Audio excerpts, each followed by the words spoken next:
নিরামিষ পাস্তা তৈরি করার জন্য আমি এখানে প্রায় 200 গ্রাম মতো পাস্তা নিয়েছি। আমি এখানে লম্বা যে পাইপ পাড়া পাস্তাটা হয় সেই পাস্তাটা ব্যবহার করেছি। আপনারা চাইলে যে কোনো রকম পাস্তা ব্যবহার করতে পারেন। একটা সসপ্যানেতে কিছুটা জল নেওয়ার পর তার মধ্যে কিছুটা তেল দিয়ে নিলাম, আর ওপর থেকে কিছুটা লবণ দিয়ে নেব। লবণ দেওয়ার কারণে পাস্তাটা খুব ভালো সেদ্ধ হবে, আর তেল দেওয়ার কারণে পাস্তাটা সেদ্ধ হবে কিন্তু গলে যাবে না। জলটা ভালো করে ফুটে গেলে ওপর থেকে পাস্তাগুলোকে দিয়ে নেব। পাস্তাগুলো দেওয়া হয়ে গেলে ভালো করে পাস্তাটা ফোটাতে হবে। এই সময় গ্যাসের ফ্লেমটাকে লো টু মিডিয়াম করে রেখে দেবেন। খুব একটা বাড়ানোর দরকার নেই, তাহলে পাস্তাটা গায়ে গায়ে লেগে যাবে।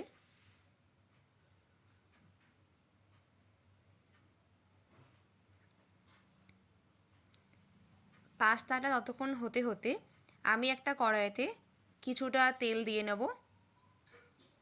তেল দেওয়া হয়ে গেলে তেলটা একটু গরম হতে দেব।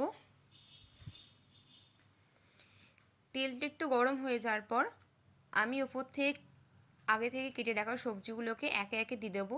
প্রথমে কিছুটা আদা কুচি, তারপর লঙ্কা কুচি দিয়ে নেব।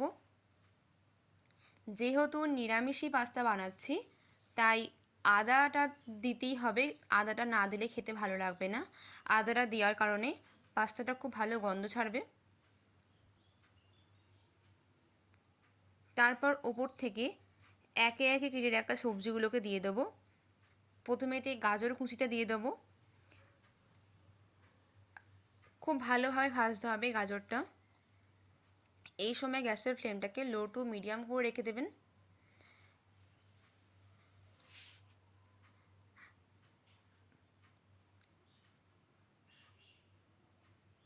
খুব ভালো করে নেড়ে নেড়ে ভাজতে হবে। তারপর ওপর থেকে কিছুটা লবণ দিয়ে নেব।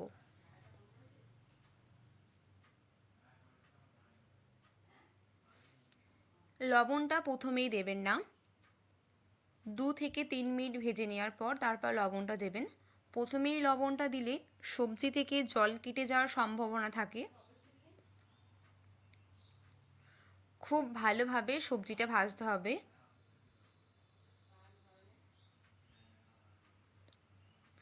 আপনারা চাইলে এখানেতে যে কোনো সবজি ব্যবহার করতে পারেন।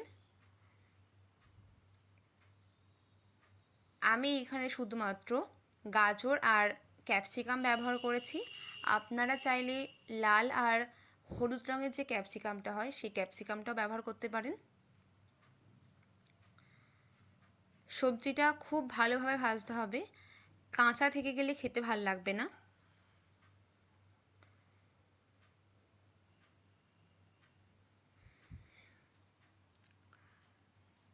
দেখুন আমার সবজিটা প্রায় ভাজা হয়ে গেছে আর পাস্তাটাও সেদ্ধ হয়ে গেছে।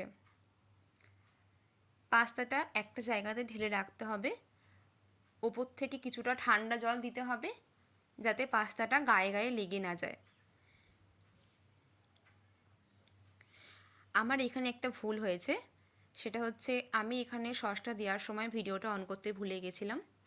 আমি এখানে 3 চামচ মতো টমেটো সস, 2 চামচ রেড চিলি সস আর 1 চামচ সয়া সস নিয়ে সসটা তৈরি করেছিলাম, তারপর ওপর থেকে দিয়ে নিয়েছি। এরপর কিছুটা গোলমরিচের গুঁড়ো দিলাম, তারপর ভালো করে নাড়িয়ে নেব।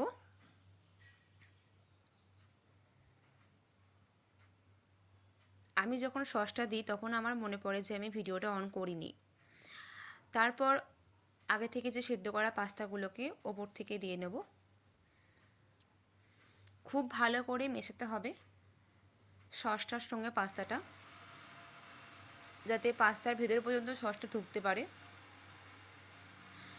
আমি এখানেতে আর লবণ দেব না, কারণ যেহেতু সসের মধ্যেই লবণের ভাগ বেশি আছে তাই আর লবণ দেওয়ার কোনো দরকার নেই। তবু আপনারা চাইলে লবণ দিতে পারেন।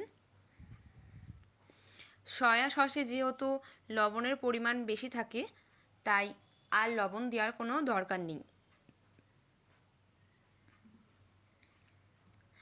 পাস্তাটা খুব ভালোভাবে নেড়ে নেওয়ার পর আমি এখানেতে একটা চিজের স্লাইস নিয়েছি। আপনারা চিজটা ব্যবহার করতেও পারেন, আবার নাও করতে পারেন। আর ওপর থেকে আমি কিছুটা বাটার দিয়ে নেব।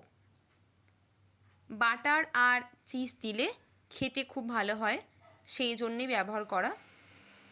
আপনারা চাইলে এই দুটো জিনিসই স্কিপ করতে পারেন।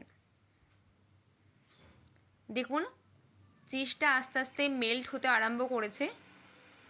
এই সময় গ্যাসের ফ্লেমটাকে একদম কমিয়ে দেবেন, না হলে চিজটা কড়াইতে লেগে যাওয়ার সম্ভাবনা আছে। দেখুন আমার পাস্তা একেবারেই তৈরি হয়ে গেছে।